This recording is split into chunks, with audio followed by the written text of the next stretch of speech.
When vaccines became available, Canadians lined up and rolled up their sleeves by the millions. To date, over 80 million jabs have been administered across the country, resulting in more than 30 million people being double vaccinated. This is fantastic, colleagues. With more than 90% of its adult population at least double vaccinated, Canada has one of the highest rates in the world.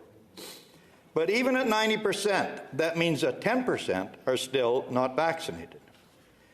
Choosing not to be vaccinated is rarely a choice for those who remain unvaccinated. That's because for them, this decision is often driven by deeply held beliefs. I'll be the first to admit that some of those beliefs fall squarely in the camp of conspiracy theorists, but not nearly always. Sometimes it is religious beliefs.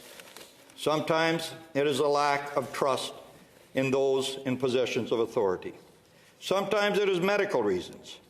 Sometimes it comes from knowing others have experienced a serious adverse event after vaccination. The list goes on and on. But regardless of what you think of the reasons, they are always based on deeply held convictions. Trampling over those convictions and belief is not wise. Colleagues, I am fully vaccinated with 3 doses, and I encourage everyone else to do the same. But mandating people to be vaccinated and penalizing them for not doing so is something that I find extremely offensive. And it concerns me that as a nation, we have embraced this level of coercion so easily. The idea that we can cajole, coerce, and even intimidate people to get vaccinated is not only wrong, it is dangerous. It promotes the fantasy that Canada is a homogeneous society. This is absurd. It never has been.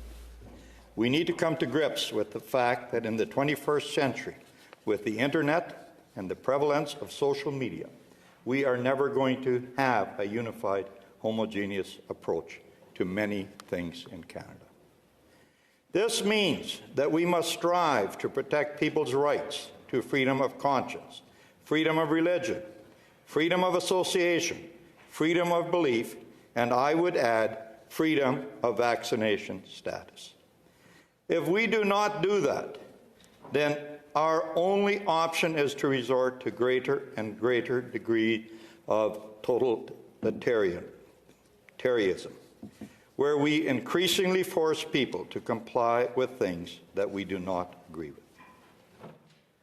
This, colleagues, would not only be a tragic mistake, it would tear our country apart. And yet, this is precisely what the Prime Minister